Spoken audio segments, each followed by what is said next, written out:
Selamat malam Bapak Ibu sekalian yang dikasihi Tuhan. Pada malam hari ini kita akan kembali lagi belajar kebenaran firman Tuhan terkait dengan kondisi penderitaan yang dialami oleh umat Tuhan.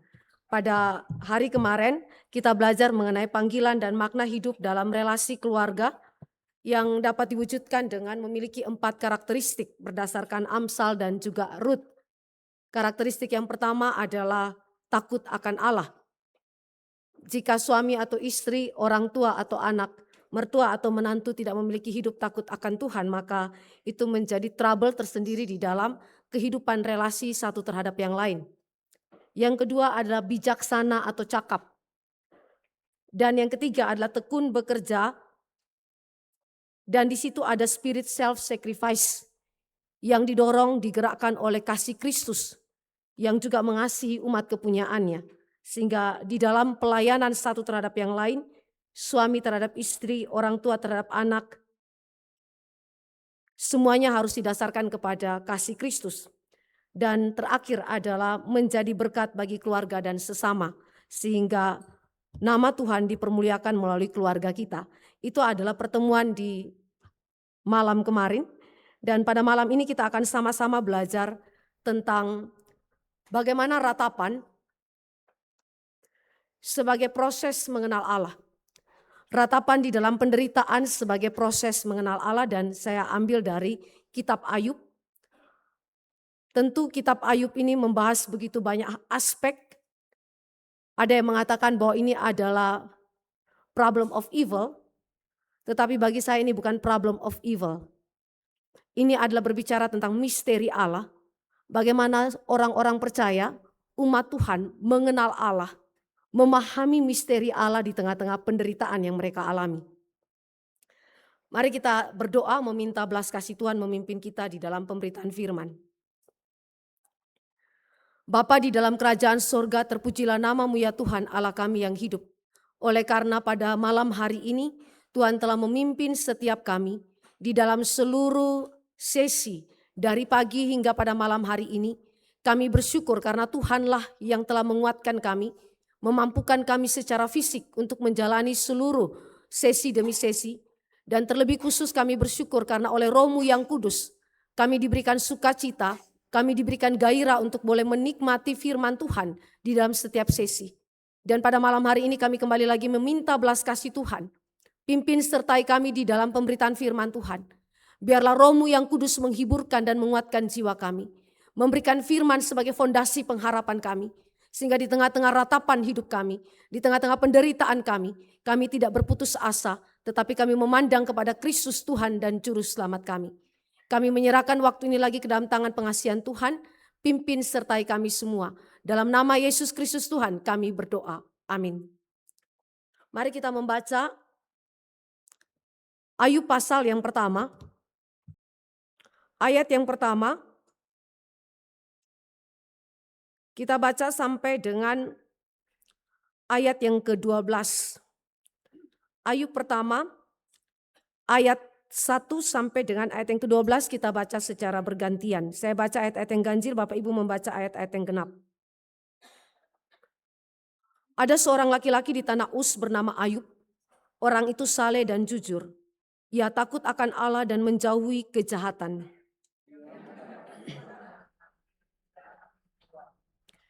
Ia memiliki 7.000 ekor kambing domba, 3.000 ekor unta, 500 pasang lembu, 500 keledai betina, dan budak-budak dalam jumlah yang sangat besar, sehingga orang itu adalah yang terkaya dari semua orang di sebelah timur.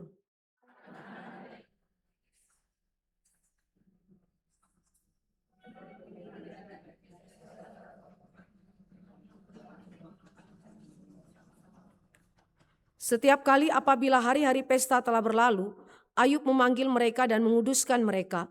Keesokan harinya pagi-pagi bangunlah Ayub lalu mempersembahkan korban bakaran sebanyak jumlah mereka sekalian, sebab pikirnya, mungkin anak-anakku sudah berbuat dosa dan telah mengutuki Allah di dalam hati.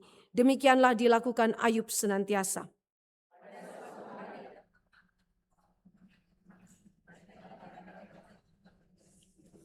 Maka bertanyalah Tuhan kepada iblis, dari manakah engkau? Lalu jawab iblis kepada Tuhan, dari perjalanan mengelilingi dan menjelajah bumi.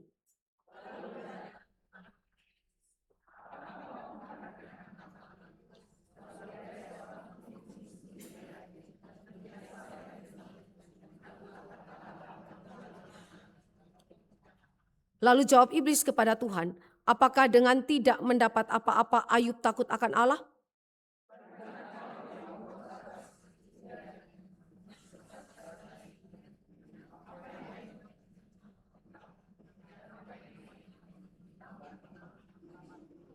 Tetapi ulurkanlah tanganmu dan jamalah segala yang dipunyainya, ia pasti mengutuki engkau di hadapanmu.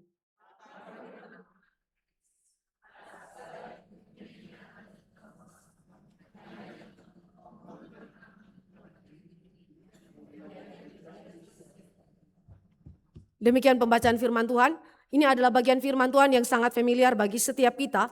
Namun saya mau ajak kita bagaimana melihat proses ratapan yang terjadi di dalam kehidupan penderitaan Ayub. Dan di dalam proses itu Allah memimpin Ayub mengenal bagian puzzle dari aspek pengenalan akan Allah yang belum dimengerti oleh Ayub pada saat itu.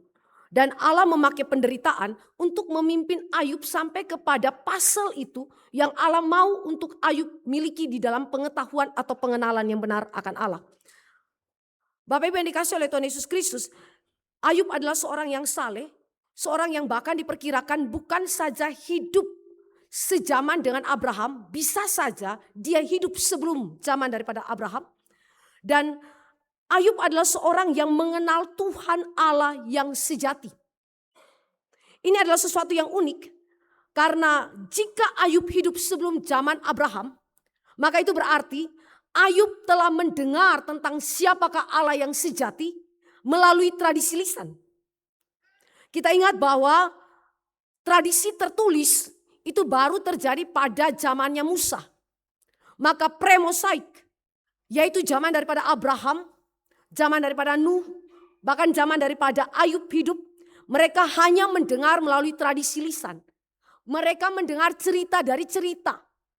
Dari nenek moyangnya Adam dan Hawa, dari garisnya Set, turun-temurun terus-menerus memberitakan firman. Dan Ayub mendengarnya, dan oleh pendengaran akan firman Allah itulah, maka Allah memberikan kepadanya iman sejati.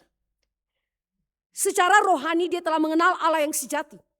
Secara fisik, saudara dan saya juga melihat bahwa Ayub dilimpahkan oleh Tuhan begitu banyaknya berkat Tuhan.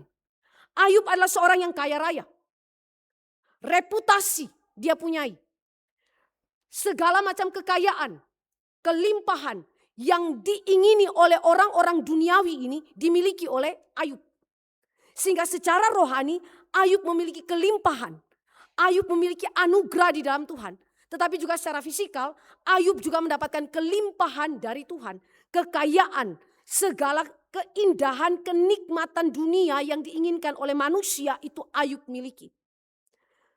Namun di dalam keadaan yang demikian, sekali lagi kita menemukan bahwa Allah adalah Allah yang membentuk kehidupan dari umat Allah. Allah adalah Allah yang menginginkan umat Allah terus bertumbuh di dalam pengenalan dia akan Allah.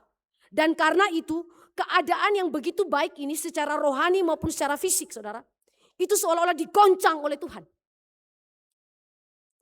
Kenyamanan, keamanan yang dinikmati oleh Ayub. Reputasi nama baik yang begitu luar biasa. Itu seperti digoncang oleh Tuhan melalui penderitaan.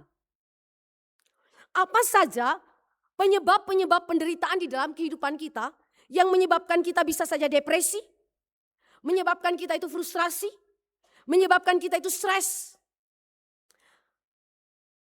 Seorang penulis Kristen memberikan beberapa penyebab terjadinya penderitaan dalam kehidupan manusia.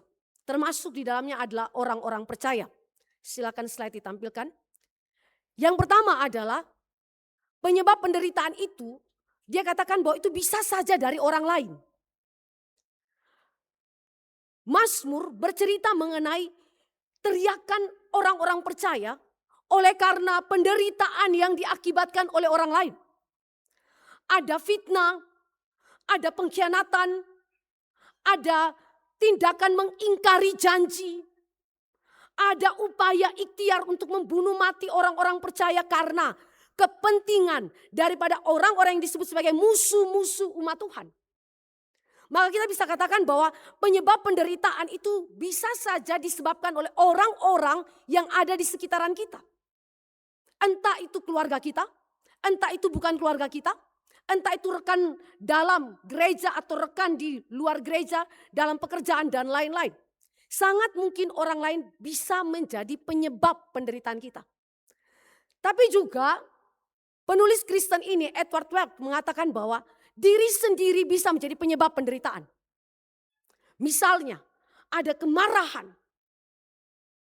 Orang lain mungkin bisa menyebabkan kita menderita. Tetapi seringkali saudara, karena kita adalah manusia yang berdosa, maka di dalam diri kita itu bisa saja muncul impuls-impuls, hasrat-hasrat hati dalam jiwa kita yang menyebabkan kita itu menderita. Ketakutan yang berlebihan, kekhawatiran yang berlebihan, keinginan-keinginan yang bersifat egosentris. Itu sangat mungkin menyebabkan kita menderita. Jadi penderitaan yang bukan diakibatkan oleh orang lain, tapi karena kita sendiri. Stres karena ekspektasi kita nggak nyampe. Kerja dengan target tertentu, tidak sampai. Kita menginginkan anak kita itu anak yang taat kepada Tuhan, faktanya anak kita melawan kita. Kita stres dengan diri kita sendiri, ekspektasi kita tidak tercapai. Harapan-harapan kita tidak terpenuhi. Maka kita marah. Ada semacam terselip di sana egosentris yang menyebabkan kita menderita. Tapi juga Alkitab menunjukkan bahwa tubuh kita yang karena dosa, bukan saja jiwa kita yang menderita akibat dosa, tetapi juga kebertubuhan kita makin lemah, makin merosot. Paulus mengatakan kemah tubuhnya itu makin hari makin merosot. Sehingga di dalam usia yang tua, Bapak Ibu yang sudah lansia, Bapak Ibu menemukan pergumulan-pergumulan, sakit penyakit, metabolisme tubuh yang mulai tidak normal, jiwa semangat mau melayani Tuhan, tapi tubuh ini begitu lemah sekali. Mau ikut sesi tapi rasa tubuh ini begitu mengantuk, pengen tidur saja. Tapi jiwa ini menggairahkan untuk ayo kita mengikuti sesi, mengikuti firman. Ada semacam hal-hal yang sedemikian. Tubuh menyebabkan engkau dan saya menderita. Karena dosa menyebabkan kita hari lepas hari. James Boyce mengatakan metabolisme tubuh kita, keadaan tubuh kita, zat kimiawi yang tidak seimbang dalam tubuh kita. Hormon, masalah hormon dan lain-lain yang menyebabkan sakit pada tubuh kita. Itu membuktikan bahwa tubuh kita pun berada di bawah kuasa dosa. Sehingga kita menderita oleh karenanya. Bahkan orang-orang yang kita kasihi. Papa mama kita, anak kita.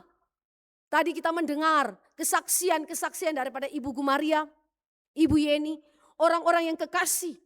Oleh karena tubuh mereka digrogoti oleh sakit penyakit.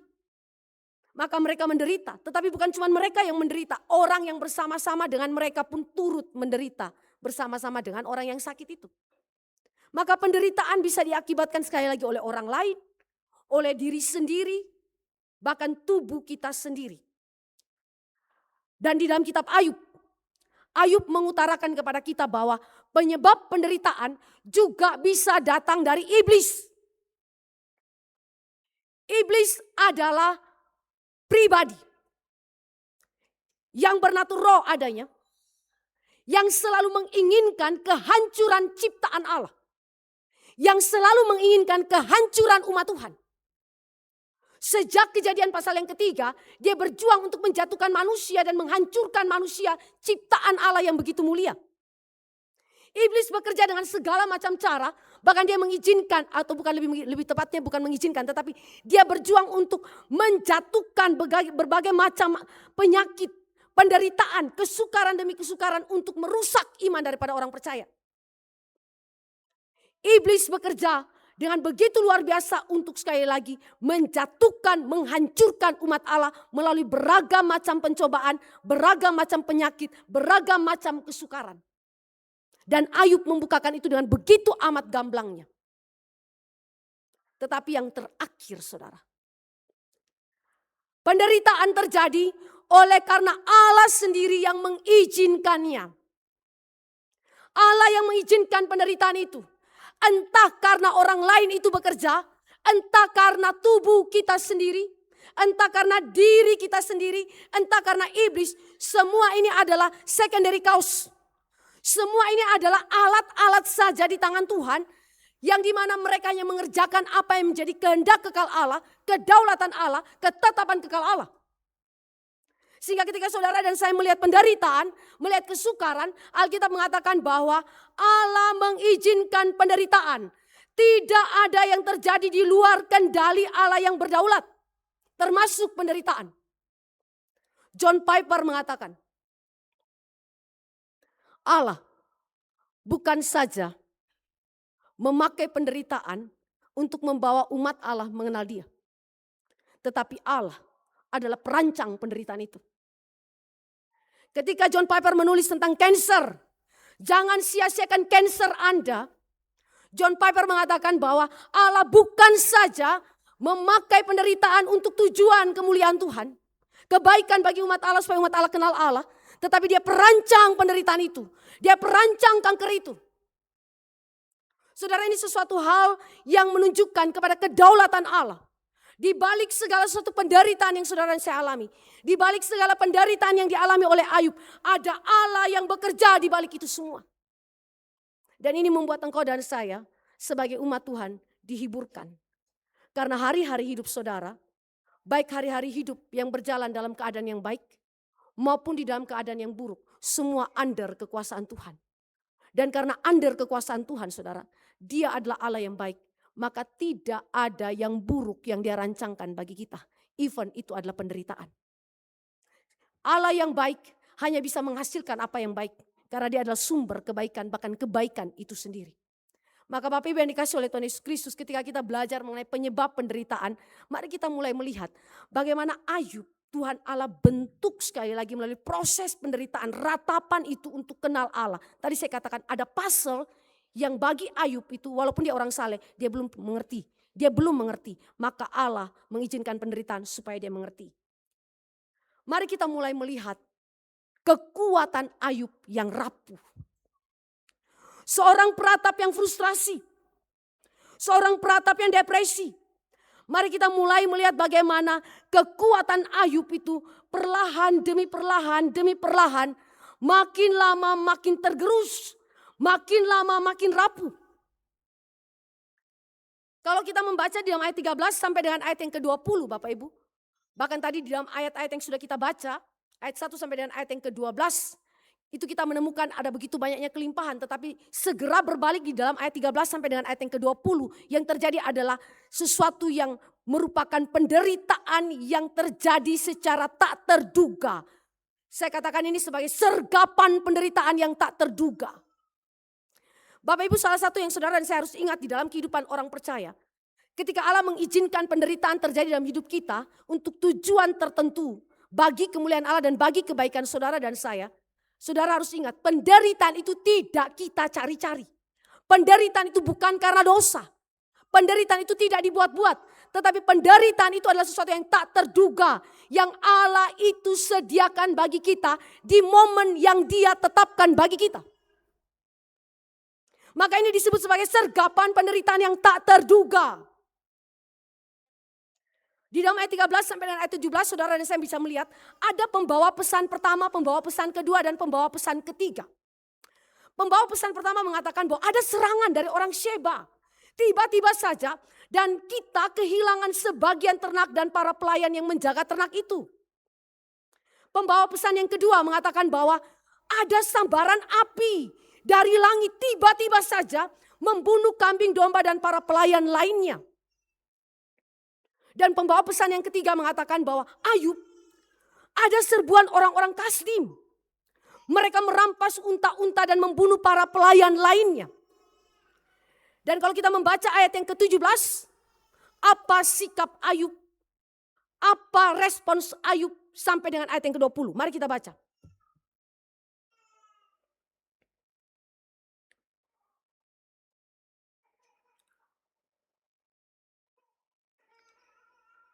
Saya ajak kita baca di dalam ayat 1 sampai dengan ayat yang ke-13 sampai dengan ayat yang ke-20. Saya baca ayat 17. Sementara orang itu berbicara, datanglah orang lain dan berkata, orang-orang Kasdim membentuk 3 pasukan lalu menyerbu unta-unta dan merampasnya serta memukul penjaganya dengan mata pedang. Hanya aku sendiri yang luput sehingga dapat memberitahukan hal itu kepada Tuan. Setelah pemberita tentang penderitaan yang dialami dalam ayat yang ke-17 disampaikan kepada Ayub. Apakah Ayub berkata-kata di sana? Apa respon Ayub? Kalau Bapak Ibu baca dari ayat 13 sampai dengan ayat 17, Ayub diam. Ayub tidak ngomong apapun. Harta kekayaan para pelayan habis. Tapi dia diam. Kitab Ayub tidak mengatakan apapun mengenai tanggapan Ayub setelah mendengar laporan-laporan yang mengerikan itu. Bahkan di dalam konteks dia diam, saudara. Michael Card itu mengatakan bahwa Ayub sedapat mungkin dia berjuang menghadapi kedukaan dengan tingkat yang bervariasi. Pesan pertama, pesan kedua, pesan ketiga datang. Ini penderitaan yang datang berturut-turut. Tidak ada jeda. Begitu satu selesai datang yang lain. Begitu yang lain selesai datang lagi yang berikut. Ayub berjuang. Dia berjuang untuk mengatasi segala siksaan, hantaman, penderitaan dengan intensitas yang begitu luar biasa. Tapi dia diam. Mungkin sampai di tingkat ini Bapak Ibu akan melihat bahwa Ayub begitu kuat. Kok secara rohani dia bisa begitu tenang? Lebih mirip orang Stoa. Tenang. Tapi beda dengan Ayub. Stoa tidak memiliki iman di dalam Kristus. Tetapi Ayub adalah orang yang mengenal Allah, Allah yang sejati. Dia tenang. Dia berjuang untuk menghadapi itu dengan ketenangan, dengan hati yang tetap teduh di dalam Tuhan. Tapi sampai kapan? Sampai kapan kekuatan itu tetap ada? Mungkin Bapak Ibu waktu menghadapi penderitaan. Seperti Ayub, ada penderitaan pertama, penderitaan kedua, penderitaan ketiga seperti yang disampaikan oleh Ibu Yeni tadi pagi. Waktu saya dengar serangkaian penderitaan yang dia ceritakan, kok mirip Ayub ya. Tapi kalau Ibu Yeni itu sudah merintih, Ayub masih diam. Ayub masih tenang. Dia masih dengan kekuatannya dia berjuang untuk kemudian mengatasi itu, meresponi itu dengan ketenangan jiwa. Tetapi itu tidak bertahan lama. Ketika ayat 18 sampai ayat yang ke-20 mencatat. Ayub mulai kehilangan kekuatannya. Tadi dia berjuang untuk tenang. Tetapi begitu ayat 18 dibicarakan kepada dia. Dia menjadi kehilangan kekuatannya. Dia mulai meratap. Mulai meratap. Pembawa pesan keempat mengatakan bahwa ada serangan angin ribut tiba-tiba dari seberang padang gurun dan melanda rumah di mana anak-anaknya berada dari 4 penjuru dan 10 anaknya mati langsung saat itu juga, seketika itu juga. Harta kekayaan habis. Semua anak keturunan generasi selanjutnya dihabisi oleh Tuhan. Pertanyaannya, kekuatan macam apa lagi yang dimiliki oleh Ayub untuk bertahan? Michael Card mengatakan, Ayub tidak menemukan kekuatan pada dirinya. Dia sudah tidak dapat lagi menahan penderitaan itu. Dia tidak dapat lagi menahan. Maka apa yang terjadi saudara? Ayat 20 di situ dikatakan. Maka berdirilah Ayub. Lalu mengoyak jubahnya. Dia sobek jubahnya.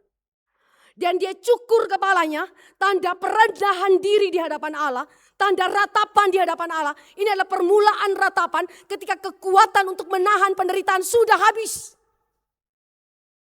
Ketika Ayub sudah tidak tahu lagi bagaimana cara dia menghadapi penderitaan itu. Maka ketika dia hilang kekuatan, apa yang dia lakukan? Dia meratap. Dia mengoyakkan bajunya. Dia sujud sembah di hadapan Allah. Sujud sembah di hadapan Allah. Bapak Ibu yang dikasih oleh Tuhan Yesus Kristus, Michael Card mengatakan, ketika dia dengar anaknya itu semua mati, mungkin yang ada tersisa di dalam pikiran daripada Ayub adalah, dia mengingat bagaimana anak itu ketika kecil dilahirkan, mulai merangkak, mulai berbicara secara terbata-bata, mulai menjadi anak yang remaja, besar, dewasa. Tetapi itu tinggal kenangan. Sehingga kenangan itu begitu memahitkan. Tuhan, kenapa Engkau ambil dalam 1 hari saja semua yang Kau beri kepadaku? Mengapa Tuhan Engkau ambil anak-anakku? Maka ketika dia menderita, ketika dia begitu tidak sanggup lagi dengan kekuatannya, dia berlutut di hadapan Tuhan. Dia meratap. Bapak Ibu yang dikasih oleh Tuhan Yesus Kristus, ratapan adalah sesuatu yang begitu penting di dalam kehidupan orang percaya. Nabi Tuhan pernah meratap. Yeremia meratap. Yesaya meratap. Daniel meratap. Yesus Kristus meratap.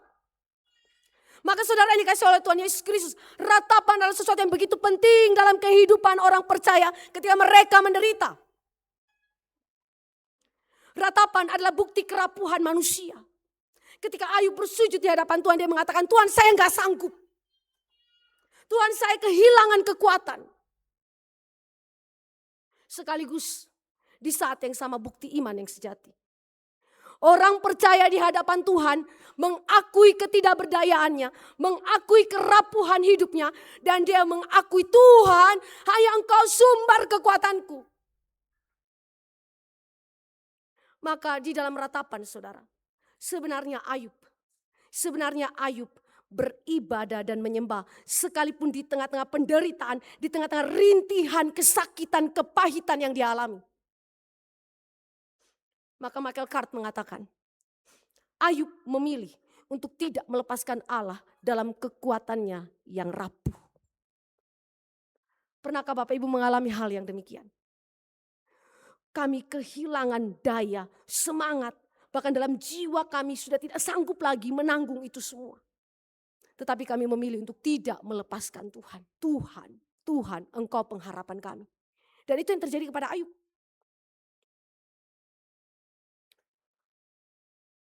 Apakah selesai sampai di sana penderitaan Ayub? Tidak. Adakah dari antara Bapak Ibu yang mengetahui berapa lama tahun atau berapa waktu Ayub menderita? Alkitab gak kasih tahu sama kita berapa lama Ayub menderita. Mungkin saja Ayub itu menderita pendek jangka waktunya, tapi mungkin saja panjang waktunya. Kita tidak tahu karena Alkitab tidak memberikan kepada kita petunjuk berapa lama Ayub menderita. Tetapi di dalam keadaan yang demikian ada proses yang Allah lakukan dalam kehidupan Ayub. Pasal 2 ayat 7 sampai dengan pasal 3 ayat 26. Ayub ketika kehilangan kekuatannya dan mulai meratap, itu bukan tanpa frustrasi Bapak Ibu. Kalau hari ini saudara menemukan ada orang percaya yang frustrasi, depresi, jangan cepat-cepat hakimi dia sebagai orang yang gak beriman. Karena sangat mungkin dia beriman kepada Tuhan. Ayub adalah orang yang disebut sebagai frustrasi. Dia memang mengalami frustrasi saudara. Kenapa dia mengalami frustrasi? Yang pertama, karena Ayub tidak memahami pergumulan yang dia alami. Mengapakah dia menderita padahal dia adalah orang saleh. Padahal dia adalah orang benar. Padahal dia adalah orang yang berjuang untuk menaati Tuhan.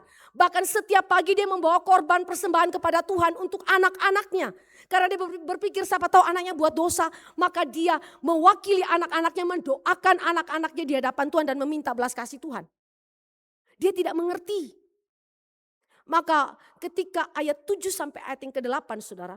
Dia mengalami penyakit yang begitu luar biasa. Mari kita lihat di dalam pasal 2 ayat 7 sampai ayat yang ke-8.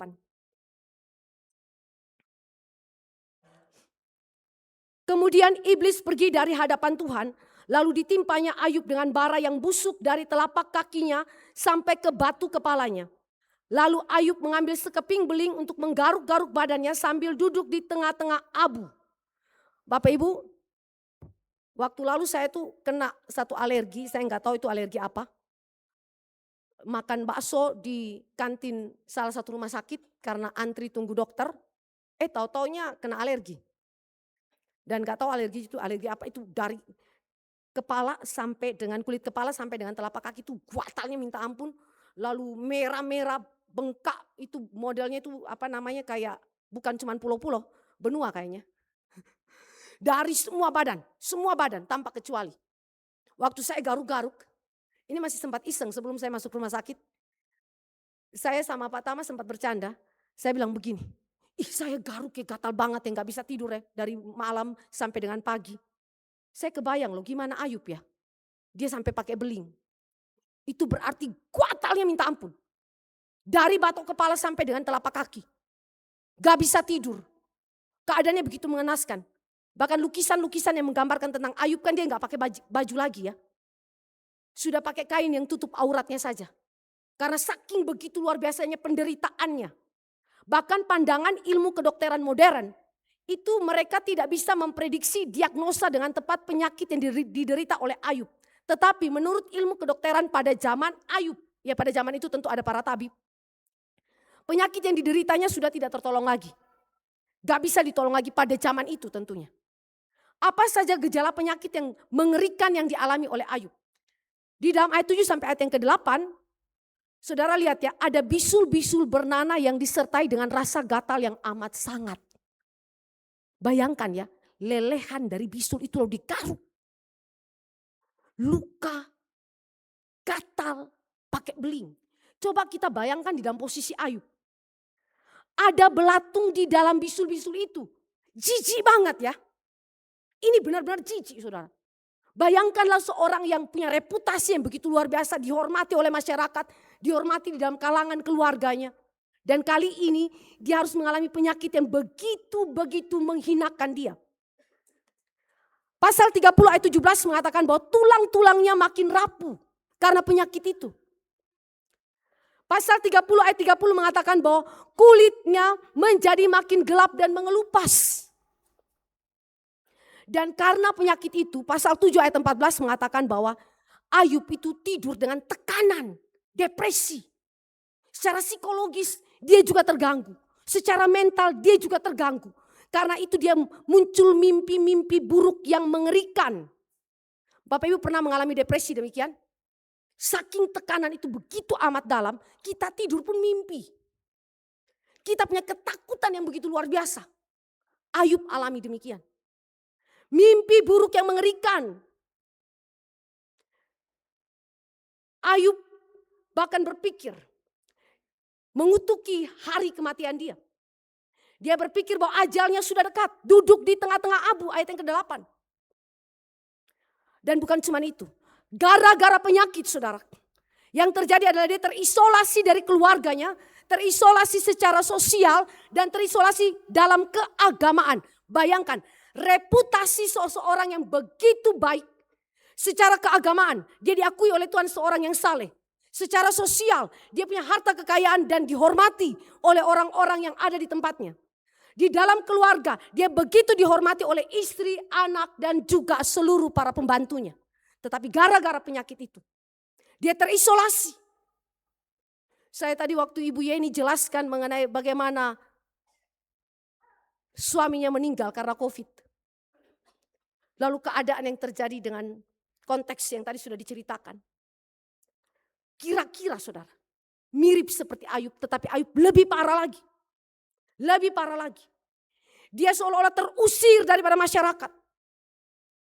Orang yang sekali lagi dikatakan oleh Michael Cart. Orang yang merupakan garam dunia, diusir sebagai kotoran dunia.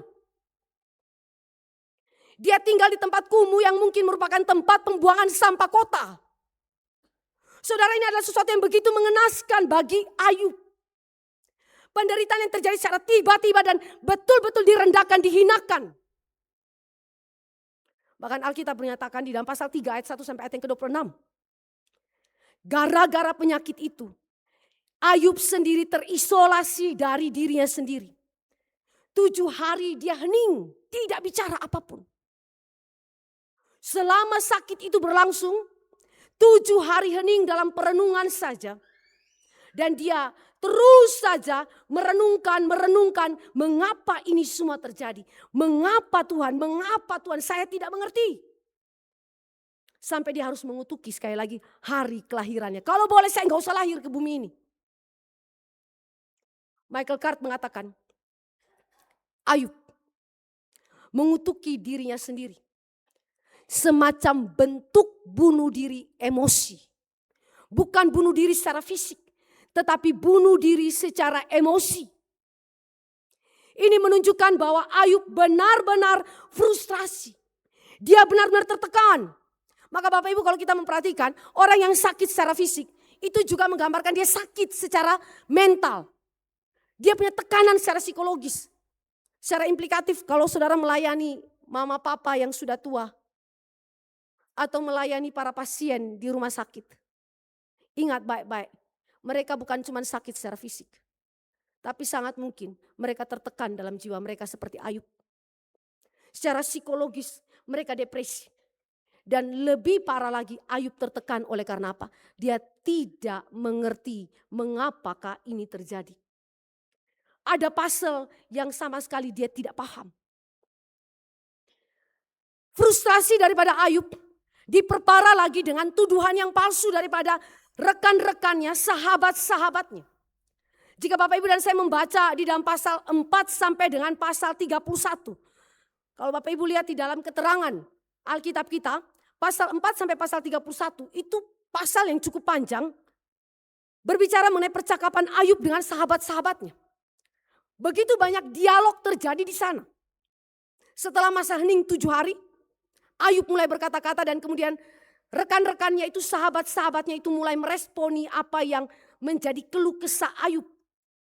Dan kita tahu apa yang menjadi respons daripada para sahabat Ayub. Kalau kita mulai daripada Elifas. Apa kata Elifas? Ayub, kamu itu pendosa. Tidak ada seorang yang menderita kalau dia nggak berdosa. Jadi penderitaan adalah akibat dosa. Kamu gak usah mengeluh deh, kamu orang berdosa, maka pantas kamu itu mengalami penderitaan. Kalau kita sudah menderita, terus datang rekan kita, bicara hal sedemikian. Ayub rasa dia tidak sedang bikin dosa. Lalu tuduhan itu datang begitu menyakiti hati daripada Ayub. Fitnahan itu datang mengatakan bahwa kamu berdosa. Tudingan itu diberikan kepada Ayub. Stop sampai di sana? Tidak. Pasal 6 sampai pasal 7 Elifas bicara. Lalu pasal 10 Bildad bicara.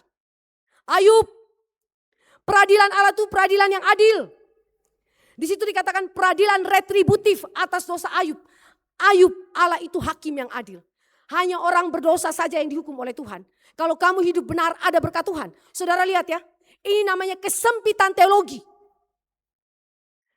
Sahabat-sahabat Ayub menilai penderitaan hanya dari sudut pandang, satu sudut pandang. Satu bagian pasal saja. Yaitu penderitaan terjadi karena akibat dosa. Ini yang saya sebut dengan satu pasal, setengah kebenaran.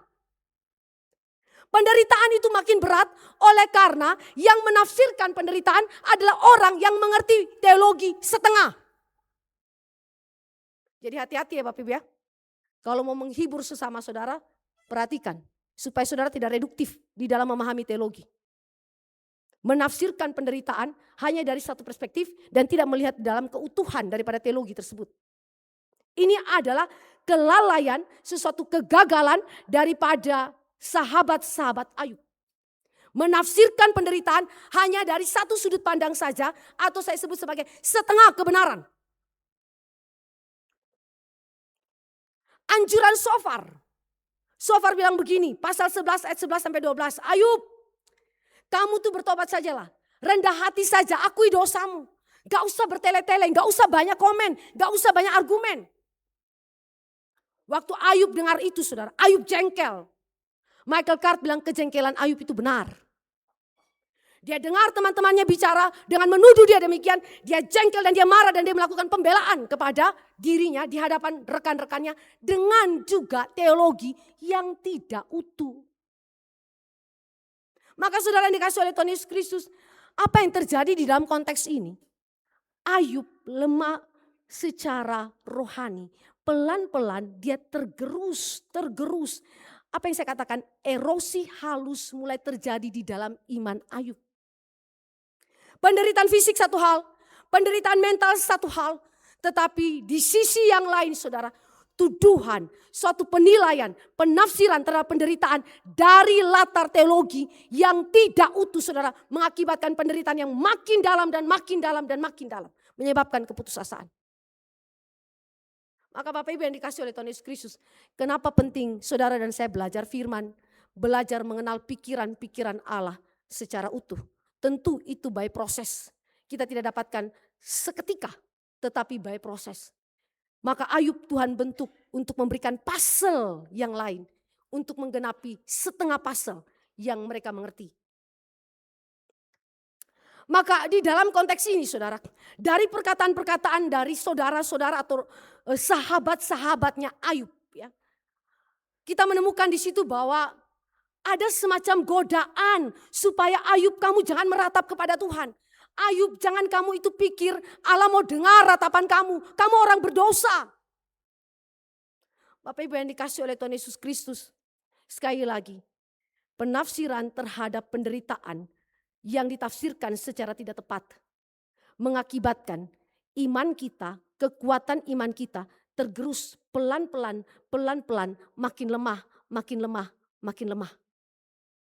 Maka di dalam penderitaan saudara, penting untuk sekali lagi belajar kebenaran firman.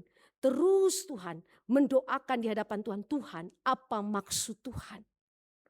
Terus meminta belas kasih Tuhan, pimpinan firman Tuhan di dalam setiap bagian penderitaan yang Allah izinkan dalam hidup kita. Erosi halus. Kalau saudara perhatikan di dalam percakapan daripada setiap sahabat-sahabat dari Ayub, saudara perhatikan. Saya tulis di situ erosi halus. Allah yang mereka bicarakan, Allah yang mereka dialogkan di dalam diskusi mereka. Lambat laun menjadi sekedar satu topik diskusi teologis dan tidak lagi menjadi pribadi yang begitu diinginkan oleh Ayub. Kalau kita membaca pidato Elifas pasal 15 ayat 1 sampai ayat yang ke-35. Di situ Elifas ucapkan dengan kemarahan dan serangan kepada ratapan Ayub. Sehingga menyebabkan Ayub itu seolah-olah hentikan ratapan itu. Seperti yang saya katakan tadi, jangan bertele-tele, jangan berargumen banyak sama Tuhan. Kamu orang berdosa. Michael Card mengatakan bahwa jika orang percaya berhenti meratap, maka pada saat itu sebenarnya mereka kehilangan kekuatan yang sejati. Ketika mereka berhenti untuk melihat Allah sebagai sumber pengharapan dan menjadikan Allah sebagai topik diskusi teologi saja, tetapi bukan sebagai sumber pengharapan iman mereka, maka saat itu terjadi erosi di dalam iman mereka. Erosi di dalam pengharapan mereka. Kita kadang-kadang Bapak Ibu berbicara tentang doktrin, itu hanya sebagai suatu hal yang abstrak. Bapak Ibu pernah mengalami hal ini? Allah berdaulat sih dalam kehidupan kita. Bahkan penderitaan ada dalam kendali Dia. Saudara dan saya mengamini presa posisi ini jika saudara dari GRI. Tetapi salah satu godaan yang paling utama, saudara dan saya menjadikan itu hanya sebagai presa posisi atau konsep-konsep yang abstrak saja, tetapi tidak ada kaitannya dalam hidup saudara secara personal. Saudara sulit mengaitkan antara doktrin itu, antara konsep Allah yang kita mengerti dengan hidup kita. Ini menjadi kesulitan tersendiri. Satu kali contoh kasus ya, anak saya itu diajak sama tantenya dia, adik bungsu saya, dan beberapa rekan pemudi yang ada di GRI Depok untuk pergi rekreasi, refreshing di Kepulauan Seribu. Tetapi pada saat itu kan BMKG memberitahukan bahwa akan terjadi angin, badai dan lain-lain ya. Jadi kami itu pantau kondisi daripada alam dan iklim dan seterusnya.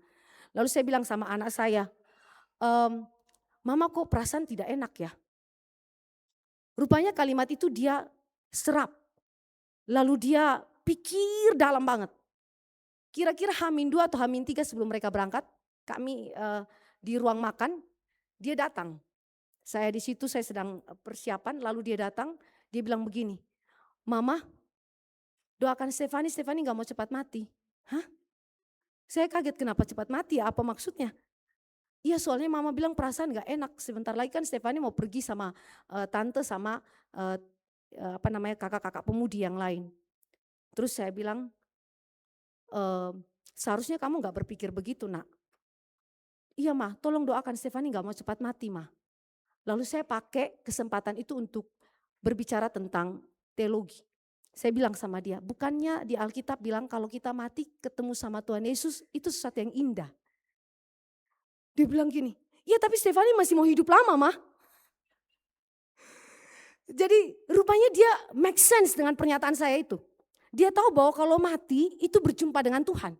Tapi di pihak lain dia juga pengen hidup yang lama. Bapak Ibu, kenapa saya ajak dia dialog?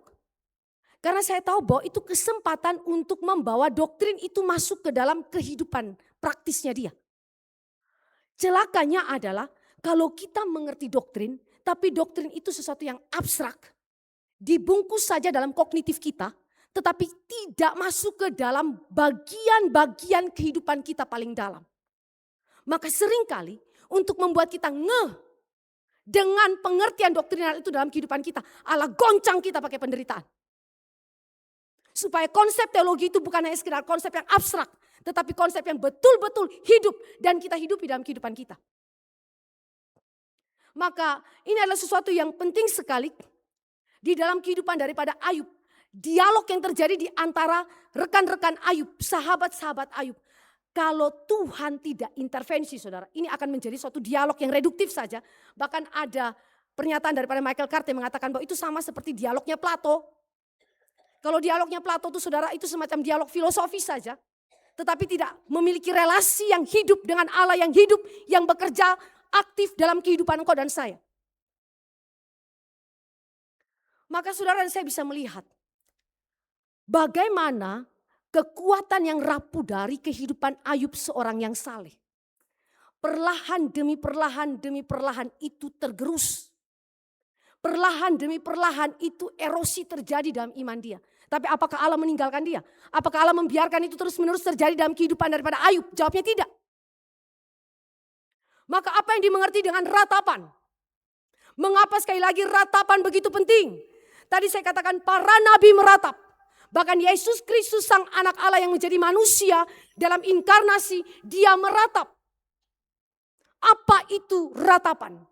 Mari kita baca di dalam definisi yang saya berikan. Berdasarkan pemikiran daripada Michael Cart, di situ dikatakan. Ratapan adalah demonstrasi kepercayaan pada Allah yang paling dalam dan paling bernilai. Ratapan adalah demonstrasi kepercayaan pada Allah yang paling dalam dan paling bernilai. Karena ratapan membuka pintu, membuat pintu itu terbuka. Menjaga Ayub tetap berada dalam arena yang dikehendaki Allah, yaitu tetap setia kepada Allah dan firman-Nya.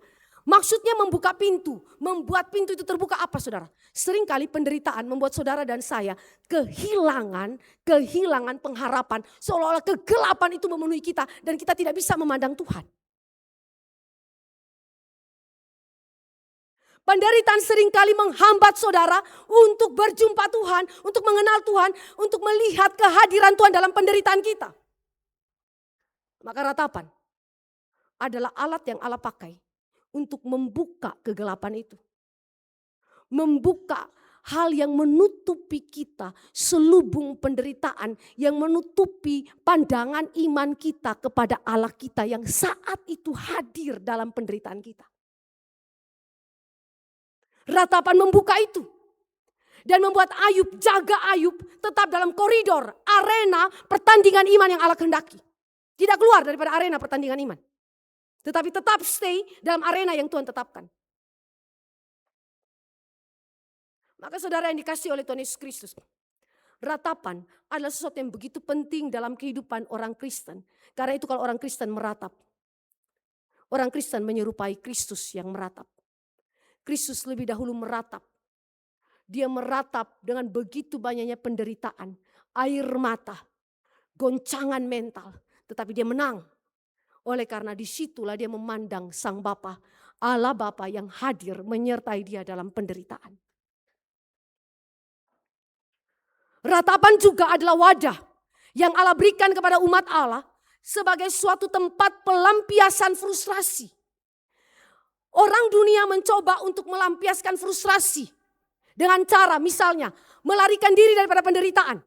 Contoh, dia mabuk-mabukan, dia main perempuan, dia mau have fun. Karena apa? Karena dia sedang tertekan. Maka dia mau lepaskan dirinya daripada tekanan itu dengan mencari apa yang menyenangkan untuk melegakan jiwanya dia yang sedang tertekan itu. Orang dunia mencari jalan-jalan yang lain untuk melampiaskan frustrasinya. Tetapi Alkitab memberikan wadah kita melampiaskan frustrasi kita. Allah tahu kita tidak kuat. Allah tahu kita begitu lemah. Allah tahu kita punya kekuatan iman yang sangat mudah tergerus. Erosi iman yang sangat mudah terjadi oleh beragam macam tekanan di dalam sekeliling hidup kita, terutama penderitaan. Maka dia kasih ratapan sebagai wadah pelampiasan frustrasi. Dan di dalam hal ini saudara dan saya bisa lihat bahwa ratapan adalah wadah di mana di situ terjadi perjumpaan antara Tuhan dan kita. Kita tidak mengerti sepenuhnya apa yang menjadi maksud Tuhan. Maka ratapan itu semacam titik perjumpaan antara Allah dan kita yang tidak memahami sepenuhnya kehendak Tuhan. Tadi saya katakan ada pasal yang tidak dimengerti oleh Ayub. Pasal yang lain mereka sudah mengerti bahwa dosa mengakibatkan penderitaan. Dosa mengakibatkan penghakiman Allah dan hukuman Allah. Tetapi mereka tidak mengerti bahwa penderitaan dapat terjadi dalam kehidupan orang percaya bukan karena dosa. Ayub tidak mengerti pasal yang ini. Maka ratapan menjadi titik perjumpaan antara ketidakmengertian daripada Ayub dengan Allah yang besar itu, yang memiliki hesed. Hesed itu adalah loving kindness. Kasih setia Allah berdasarkan perjanjian kekal dia. Mari kita baca di dalam Keluaran 34 ayat yang ke-7.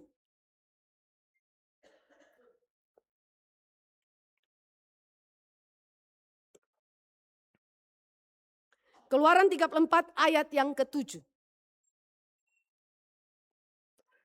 Saya bacakan bagi kita sekalian. Yang meneguhkan kasih setianya kepada beribu-ribu orang yang mengampuni kesalahan, pelanggaran dan dosa. Tetapi tidaklah sekali-kali membebaskan orang yang bersalah dari hukuman, yang membalaskan kesalahan bapa kepada anak-anaknya dan cucunya, kepada keturunan yang ketiga dan keempat. Saudara lihat di situ. Kasih setia. Hesed. Kata-kata ini diberikan oleh Allah kepada Musa di tengah-tengah pemberontakan Israel. Israel memberontak dan mengakibatkan hukuman yang Allah timpakan kepada Israel. Tetapi menariknya, di tengah-tengah penghukuman ada anugerah Allah, belas kasih Allah, hesed Allah yang tetap setia kepada umat kepunyaannya. Israel konsisten melawan Allah, tetapi Allah konsisten setia kepada dirinya dan kepada perjanjiannya melampaui eksistensi dan ekspektasi Israel yang berdosa. Loving kindness daripada Allah adalah sesuatu yang melampaui keterbatasan kita, melampaui penderitaan kita, bahkan melampaui keberdosaan kita. Dia setia, even kita tidak setia. Apalagi kalau Bapak Ibu setia kepada Tuhan. Masakan Allah kita tidak memperhatikan penderitaan kita? Masakan Allah kita membiarkan orang benar terus-menerus menderita? Tentu Allah bekerja di dalam penderitaan itu. Saya tidak katakan bahwa orang benar tidak menderita. Tetapi saya katakan bahwa ada batasan yang Allah tetapkan juga untuk orang benar itu menderita. Sebagaimana penderitaan itu tidak dirancangkan oleh orang percaya. Karena salib itu datang bukan karena keinginan kita, tetapi karena ketetapan Tuhan. Penderitaan itu datang bukan karena keinginan kita atau rancangan kita, tapi Tuhan merancangkan bagi kita. Demikian juga dia kasih batas. Ada limitasinya saudara menderita. Maka di dalam hal ini saudara dan saya bisa melihat bahwa loving kindness daripada Tuhan. Dia setia. Ketika Ayub itu mulai mempertanyakan, Tuhan kenapa aku yang adalah saleh ini, aku yang adalah orang benar ini, aku yang berjuang untuk taat kepada Tuhan menderita. Tuhan bilang, aku setia kepada perjanjianku. Sekalipun orang benar menderita, aku tetap setia. Dan di dalam penderitaan itu, Ayub mengerti orang benar tidak bebas dari penderitaan. Tetapi tidak semua penderitaan akibat dosa. Ada penderitaan yang Allah izinkan oleh karena Tuhan dimuliakan. Oleh karena Tuhan ingin membentuk umat Tuhan menjadi serupa dengan Allah. Oleh karena Tuhan ingin umat Allah kenal dia lebih dalam lagi.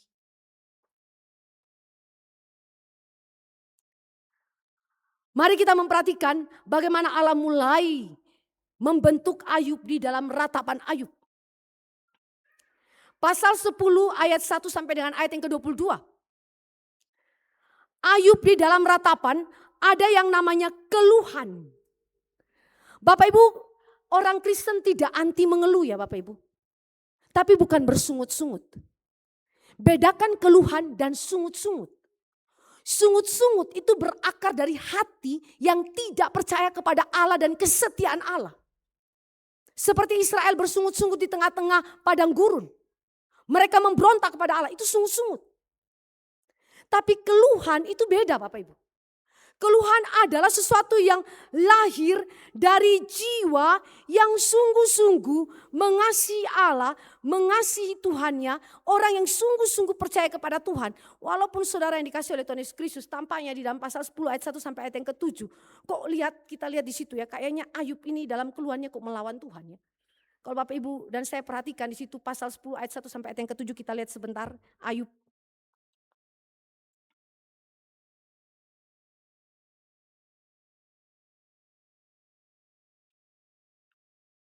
Bapak Ibu perhatikan di situ. Dia mengungkapkan emosi dia yang tampaknya di situ bertentangan dengan Allah. Jadi dalam keluhannya dia semacam lawan Tuhan. Ya. Ada semacam ekspresi ketakutan di sana, frustrasi, kemarahan, kekecewaan yang pahit kepada Tuhan. Bapak Ibu baca pasal 10, langsung di situ kalimat judul perikopnya. Apakah maksud Allah dengan penderitaan? Ini gambaran daripada keluhan Ayub. Ayub bilang dalam ayat yang pertama, aku telah bosan hidup Tuhan. Aku hendak melampiaskan keluhanku. Aku hendak berbicara dalam kepahitan jiwaku. Aku akan berkata kepada Allah, jangan mempersalahkan aku Tuhan karena aku orang benar. Ya. Beritahukanlah aku mengapa engkau berperkara dengan aku. Dia tantang Tuhan saudara. Tampaknya bertentangan ya saudara ya. Pertanyaan saya, apakah ada ruang bagi orang percaya melakukan hal ini di hadapan Tuhan? Ada Bapak Ibu. Contoh, Bapak Ibu punya anak kan ya. Waktu dia mengeluh, ada semacam kekecewaan terhadap kebijakan atau keputusan dari orang tua. Apa yang dia lakukan? Dalam ketidakmengertiannya dia tentang apa yang menjadi pikiran orang tua. Dia akan marah sama papa mamanya. Dia akan protes sama papa mamanya. Tapi kenapa dia lakukan itu? Karena dia berstatus anak. Karena dia anak. Maka dia bisa komplain kepada papa dan mamanya. Dia bisa mengeluh kepada papa dan mamanya. Kenapa sih papa dan mama buat begini? Kenapa sih papa dan mama ambil keputusan seperti ini? Aku tidak suka, aku tidak setuju. Ya. Karena anak, status sebagai anak saudara. Memungkinkan saudara dan saya berbicara kepada Allah Bapa kita itu melalui Kristus saudara. Berdialog, berbicara apa adanya jiwa kita kepada Tuhan kita. Suatu keindahan relasi antara engkau dan saya dengan Allah kita. Dan Ayub mengungkapkan itu saudara. Dia mengungkapkan ketidaksukaannya kepada cara Tuhan mengizinkan dia diuji. Ayub terkejut dengan ketidaksetiaan Tuhan. Dia rasa kok sepertinya dia dipermalukan dan seterusnya. Ayub menyimpulkan bahwa Tuhan adalah hakim yang tidak kompeten. Masa orang benar Tuhan Allah hukum? Dia merasa Tuhan itu lawan yang begitu kuat. Saya nggak bisa lawan Tuhan. Ya sudah karena Tuhan punya kehendak ya jadilah sesuai kehendak Tuhan. Saya nggak bisa lawan Tuhan. Bapak Ibu yang dikasih oleh Tuhan Yesus Kristus. Ruang bagi pergumulan ini ada di sana. Ungkapkanlah itu di dalam keluh kesahmu kepada Tuhan. Apakah Allah mendengar? Dia memberi ruang, ratapan. Maka dia mendengar keluh kesah orang-orang percaya. Keluh kesah orang benar yang menderita, yang frustrasi. Bahkan karena dia tidak mengerti sepenuhnya kehendak Tuhan. Pasal 10 ayat 8 sampai ayat yang ke-12, Ayub mulai merefleksikan tentang asal usulnya. Dia mengakui bahwa Allah adalah pencipta. Tetapi dia merasa Allah sudah bertindak melawan karakter Allah itu sendiri. Dia nggak paham. Kok bisa sekali lagi Allah yang baik, Allah yang kudus, menghukum orang benar, orang yang saleh dengan penderitaan, mengujinya dengan begitu luar biasa mengerikan. Ayub sadar bahwa sebagai ciptaan yang dari debu, dia terbatas, dia lemah dalam naturnya. Karena itu dia berseru mengingatkan Tuhan, Tuhan ingat saya hanya dari debu tanah, Tuhan jangan hukum saya dengan begitu beratnya Tuhan, saya nggak sanggup. Ayub menyatakan bahwa dia setia kepada Allah. Dan seolah-olah dia mengatakan, Tuhan buktikan kesetiaanmu kepadaku. Aku sudah setia sama Tuhan. Buktikan kesetiaanmu kepadaku. Ini refleksi saudara ya. Bapak Ibu boleh mengatakan hal ini kepada Tuhan. Ketika engkau menderita dan engkau merintih. Dan kita tidak mengerti apa maksud Tuhan. Tuhan, aku sudah setia kepada Tuhan. Aku belajar taat sama Tuhan. Tuhan, berikanlah bukti kesetiaanmu, loving kindnessmu kepadaku Tuhan. Tolong aku Tuhan. Tolong aku Tuhan. Ini adalah tempat di mana kita merefleksikan kehidupan kita. Ratapan menjadi sesuatu yang begitu penting. Dan ratapan, kalau saudara dan saya memperhatikan, pasal 10 ayat 13 sampai dengan ayat yang ke-17. Di situ Ayub juga menyatakan komplain dia kepada Allah dengan menggunakan kata-kata yang bernuansa hukum. Mengawasi, membebaskan, bersalah, benar, saksi-saksi. Ya. Dia mengatakan bahwa Allah itu seperti jaksa yang menuntut, yang mendakwa dia. Dan bahkan di situ saudara saya bisa menemukan ayat 13 sampai ayat 17, Ayub itu semacam mencurigai Tuhan. Mencurigai Tuhan. Bapak Ibu yang dikasih oleh Tuhan Yesus Kristus, sampai di titik ini mungkin saudara akan berpikir apakah Ayub ini orang percaya? Apakah orang percaya itu mungkin bisa curiga kepada kesetiaan Allah? Mungkin bisa mempertanyakan apakah Allah benar-benar setia di dalam kehidupannya. Saudara, orang yang percaya tidak imun terhadap keadaan demikian. Kita bisa saja jatuh di dalam konteks mencurigai Allah, mempertanyakan kebaikan Allah, mempertanyakan kesetiaan Allah. Dan di dalam pasal 10 ayat 18 sampai dengan ayat yang ke-22, Bapak Ibu dan saya bisa menemukan di sana. Ayub menginginkan kematian. Ayub berharap agar dia tidak pernah dilahirkan di dunia ini. Ayub sadar bahwa keinginannya tidak mungkin tercapai. Maka dia minta agar Tuhan memberikan hari-hari kegembiraan kepadanya. Walaupun hanya sejenak, Tuhan beri aku kelegaan, beri aku kegembiraan. Ayub menantikan Tuhan untuk menjawab segala petisi-petisinya di tengah-tengah keputusasaannya. Maka Bapak Ibu dan saya bisa melihat ratapan Ayub adalah wadah untuk saudara berkeluh kesah. Demikian juga bagi engkau dan saya, ratapan kita adalah wadah untuk kita berkeluh kesah. Wadah untuk kita berdialog dengan Allah, menyatakan apa yang menjadi isi hati kita. Bahkan itu termasuk di dalam mempertanyakan atau mencurigai Tuhan, kita bicara apa adanya kepada Tuhan. Bahkan di tengah-tengah keputusasaan kita menunjukkan itu kepada Tuhan. Bukankah sekali lagi ini gambaran relasi antara Bapa dan anak. Relasi antara Allah dan umatnya yang begitu dekat di dalam penderitaan. Maka sekali lagi ratapan menjadi wadah perjumpaan antara Allah dan umatnya. Umat Allah mencurahkan isi hatinya dalam ratapan. Dan Allah akan memimpin umatnya melalui ratapan untuk mengenal Dia. Maka di sini saudara saya bisa lihat bahwa persoalan kitab Ayub. Seringkali orang bilang tadi saya katakan teodisi atau the problem of evil. Tapi bagi saya persoalan di dalam kitab Ayub adalah misteri Allah. Ayub kurang paham tentang hesetnya Tuhan. Ayub kurang paham tentang loving kindness-nya Allah di tengah-tengah penderitaan orang percaya, orang benar.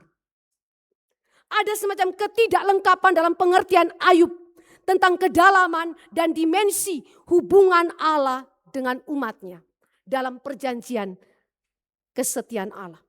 Maka saudara yang dikasih oleh Tuhan Yesus Kristus, di sini dalam ratapan Ayub mengakui Tuhan. Saya tidak cukup punya hikmat untuk memahami tentang jalan-jalan Tuhan. Tentang keputusan-keputusan Tuhan. Tuhan, saya kurang memahami bagaimana cara Allah menyatakan kehadiran dan kasih setiamu di tengah-tengah penderitaan orang percaya. Tolonglah saya. Maka Allah memulihkan peratap. Allah memulihkan kehidupan daripada Ayub. Kalau Bapak Ibu dan saya memperhatikan di situ, teofani Allah adalah hal yang begitu penting di dalam kitab Ayub. Teofani Allah adalah jawaban Allah atas ratapan Ayub yang frustrasi. Sekali lagi, ratapan adalah perjumpaan antara Allah dan umatnya yang menderita. Umatnya berkeluh kesah kepada Tuhan. Dan di dalam ratapan itu Allah akan menyatakan kehendaknya dan memulihkan umatnya. Memberikan kepadanya pengenalan sejati yang utuh kepada Allah dalam teologi yang benar. Teofani, penyataan diri Allah. Saudara yang dikasih oleh Tuhan Yesus Kristus, bagaimana kalau enggak ada teofani? Teofani kalau enggak ada, saudara, maka kitab Ayub sekali lagi akan mirip seperti dialog Plato yang tadi saya katakan. Dan itu berarti juga kita tidak akan mendapatkan apa yang menjadi maksud Tuhan di dalam pergumulan hidup umat Tuhan, khususnya orang-orang saleh. Maka pasal 38 ayat 1 sampai dengan pasal 42 ayat 6 adalah momentum konfrontasi antara Allah dengan Ayub. Mari kita baca pasal 38 ayat yang pertama.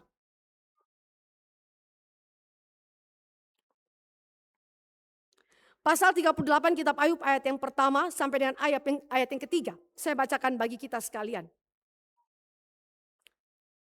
Maka dari dalam badai Tuhan menjawab Ayub. Siapakah dia yang menggelapkan keputusan dengan perkataan-perkataan yang tidak berpengetahuan? Bersiaplah engkau sebagai laki-laki. Aku akan menanyai engkau supaya engkau memberitahu aku. Wah, ini Tuhan Allah tantang Ayub. Sebagai laki-laki jawab pertanyaan saya. Kalau kamu bilang kamu berpengetahuan, jawab pertanyaan saya. Mulai daripada penciptaan, saudara, creation, Tuhan Allah tanya sama dia. Kalau kita berhadapan dengan Tuhan, saudara, kita akan lihat diri kita nothing. Kita kira kita kenal Tuhan. Ternyata kita nothing, kita bodoh di hadapan Tuhan. Kita nggak ngerti apa-apa. Maka saudara yang dikasih oleh Tuhan Yesus Kristus, momentum konfrontasi dengan Allah membuat Ayub mengenal hesed Allah, loving kindness Allah yang kekal dan tetap itu yang melampaui pikiran manusia yang tadi hanya mengenal penderitaan dari hukum retributif saja. Penderitaan karena dosa, tetapi tidak mengerti penderitaan bukan karena dosa, tetapi demi kemuliaan Tuhan. Mengenal hesed Allah yang kekal dan tetap sebagai pewahyuan progresif adalah sesuatu yang terus-menerus diberikan oleh Allah. Allah tidak langsung kasih Ayub itu langsung pengertian komprehensif tentang Allah. Tetapi Allah membimbing Ayub itu tahap demi tahap. Kita juga begitu Bapak Ibu. Waktu kita menderita, gak langsung kita itu mengerti secara komprehensif kehendak Tuhan. Tapi kita dibuat Tuhan itu tahap demi tahap secara progresif untuk mengerti misterinya Tuhan. Untuk mengerti kaitan antara loving kindness-nya Tuhan dengan penderitaan orang-orang percaya, orang saleh dan jujur itu. Pelan-pelan. Tapi saudara kita harus ingat bahwa pelan-pelan ini kan dalam kurun waktu yang panjang ataupun pendek kita gak tahu ya. Tapi andai kata dalam kurun waktu yang panjang itu luar biasa. Cara Tuhan bentuk Ayub hanya untuk mengerti satu puzzle yang belum dia paham. Yaitu apa? Penderitaan orang percaya, orang benar bukan karena dosa tetapi demi kemuliaan Tuhan. Pasal 38 sampai dengan pasal 42 kita melihat bahwa jawaban Allah kepada Ayub. Mari kita perhatikan, Ayub menerima jawaban dari Tuhan. Allah mengatakan kepada Ayub, kedaulatan Allah atas segala sesuatu termasuk atas penderitaan yang dialami Ayub. Mulai Tuhan bicara tentang karya ciptaan Allah. Providensia Allah atas seluruh ciptaannya. Allah bicara tentang kendali dan kontrol Allah atas segala yang dia ciptakan. Dan Allah menciptakan dunia ini, memerintah dunia ini dengan hikmat dan kebijaksanaannya yang melampaui rasio manusia yang terbatas. Yang melampaui hikmat manusia yang terbatas. Even dia adalah orang percaya, even dia adalah seorang yang saleh. Manusia, rasionya, pengetahuannya terbatas. Maka untuk mengenal Allah, kita harus menundukkan diri kita dengan rendah hati di bawah firman di bawah kuasa firman yang memimpin hidup kita melalui pertolongan Roh-Nya yang kudus. Bukan cuma kedaulatan Tuhan Allah bicara sama sama Ayub, tetapi Allah juga bicara bahwa Dia adalah Allah yang baik. Sekalipun Allah mengizinkan penderitaan terjadi dalam kehidupan Ayub, Allah tetap baik. Allah tetap mengasihi umatnya. Allah tetap mencurahkan berkat bagi umatnya. Sekalipun umatnya dalam kesengsaraan. Bahkan Allah memiliki rancangan yang jauh melampaui akal manusia. Suatu hal yang begitu indah, kebaikan yang Allah berikan bagi umat Allah dan terutama dalam pengenalan sejati akan Allah. Sepanjang tadi saya mendengar kesaksian daripada Ibu Gumaria dan juga Ibu Yeni. Satu hal yang saya syukuri. Mereka berdua adalah wanita yang dibuat Tuhan mengenal Allah dalam penderitaan. Mereka bisa memiliki kesimpulan-kesimpulan teologis yang begitu-begitu menyentuh. Bukan saja teologi yang abstrak, tapi teologi yang konkret dalam kehidupan mereka. Bapak Ibu membaca bagaimana mereka menyimpulkan, bagaimana mereka merefleksikan itu dalam kehidupan mereka, bagaimana mereka menangani frustrasinya mereka.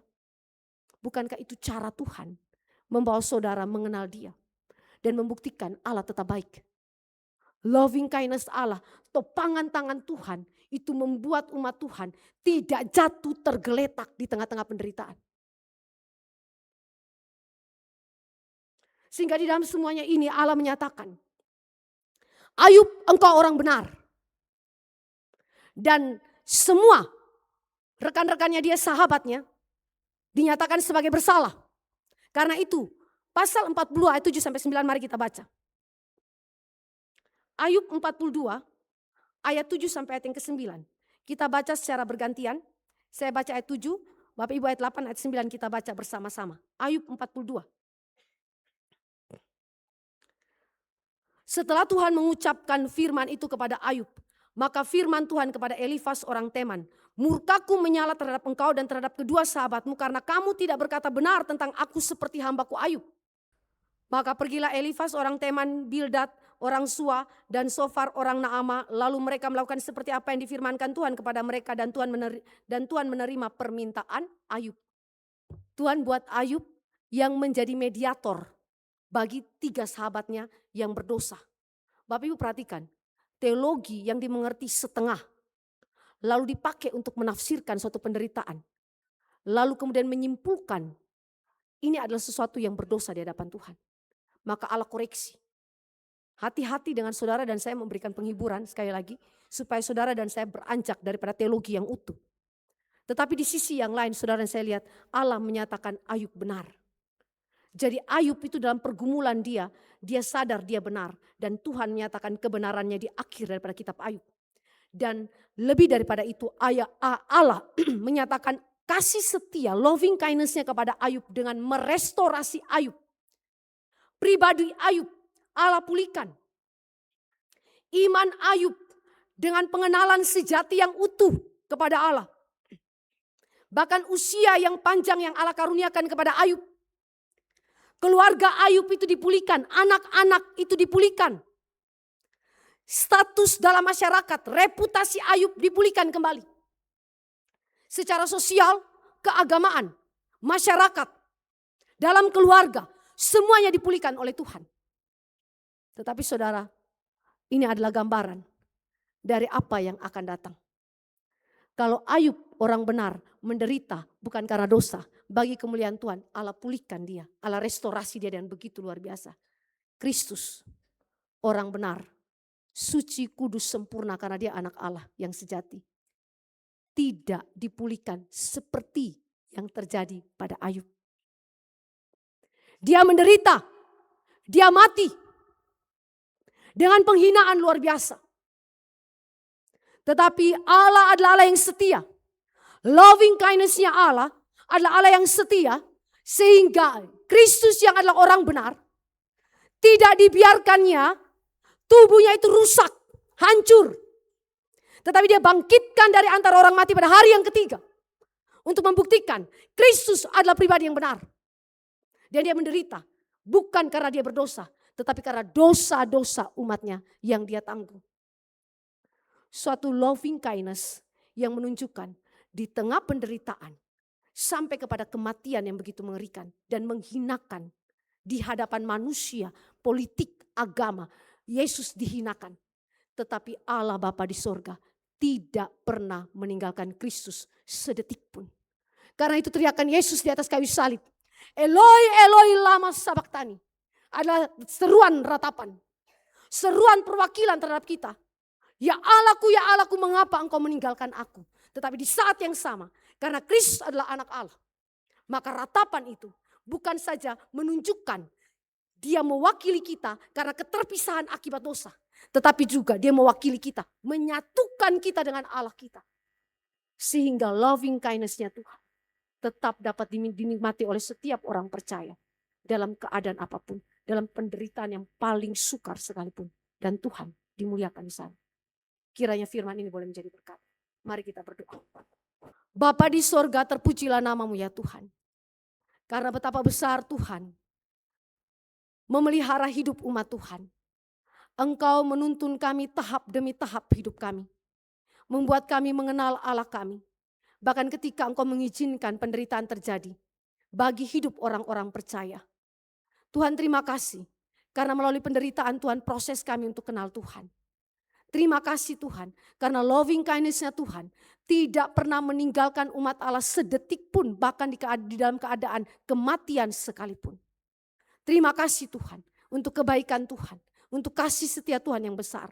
Kuatkanlah iman kami, teguhkanlah jiwa kami. Supaya kami tetap berpengharapan kepada Tuhan kami. Di dalam nama Yesus Kristus Tuhan kami berdoa. Amin. Baik Bapak Ibu yang dikasihi oleh Tuhan. Apakah ada pertanyaan dari antara kita? Ya maaf saya nanya lagi. Ya. Karena teman saya barusan bilang kok lu nanya lagi kata dia. Enggak bercanda Bu. Bu, sebagai orang beriman, tentu penderitaan itu bukanlah hal yang kita biasa Bu. Bagaimana kita sebagai orang beriman, orang yang percaya, tentu kita tidak mencari-cari penderitaan. Tapi dari khotbah Ibu barusan, itu tadi saya catat adalah sesuatu yang penting. Bagaimana ya Bu supaya kita menjadi, kalau katanya mungkin terbiasa dengan penderitaan. Karena saya percaya setiap penderitaan yang hadir itu kita berusaha untuk menghindari. Sedangkan di saat yang sama dari pergumulan Ayub, kita harus terbiasa dengan itu. Bahkan itu sesuatu yang penting. Itu yang pertama Bu. Yang kedua, kadang ketika saya juga tertarik, maksudnya tadi bergumul, berefleksi dengan teman-teman Ayub.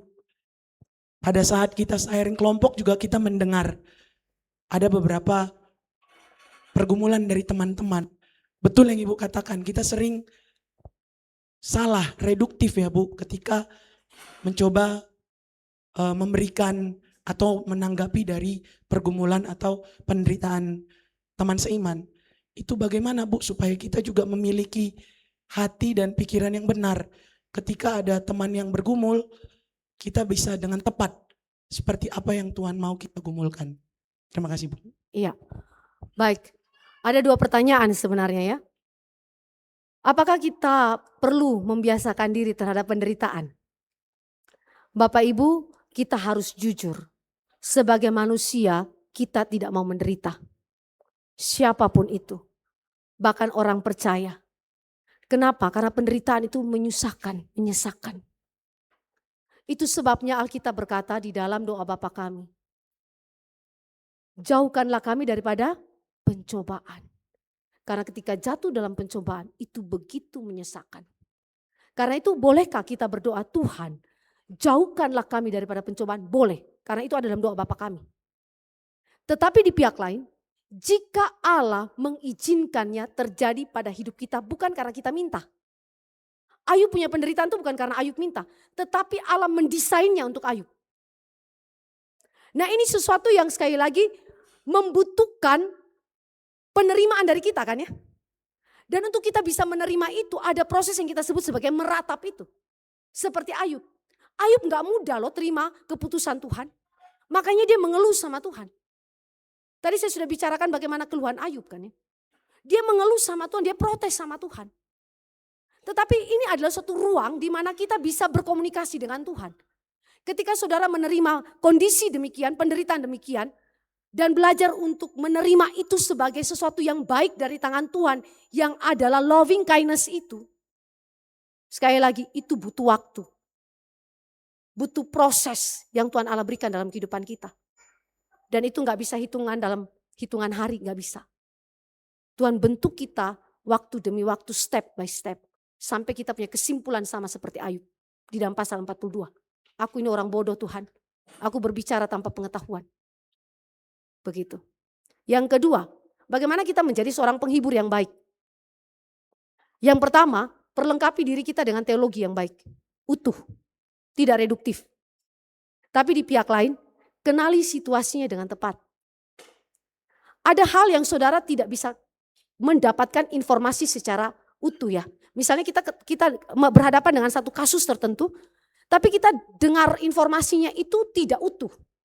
Bagi saya kalau saudara tidak menerima informasi utuh, baiknya jangan ngomong. Karena akan reduktif. Alangkah baiknya kita mengenal situasi itu dengan tepat. Dan berdoalah agar Tuhan memberikan kita kata-kata hikmat pada waktu yang tepat kepada orang bersangkutan.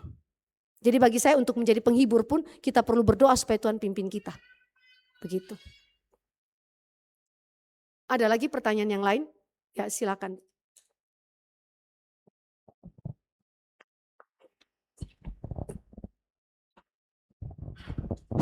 Maaf saya tidak bertanya Bu, tapi saya mau menanggapi statement dari Ibu tadi.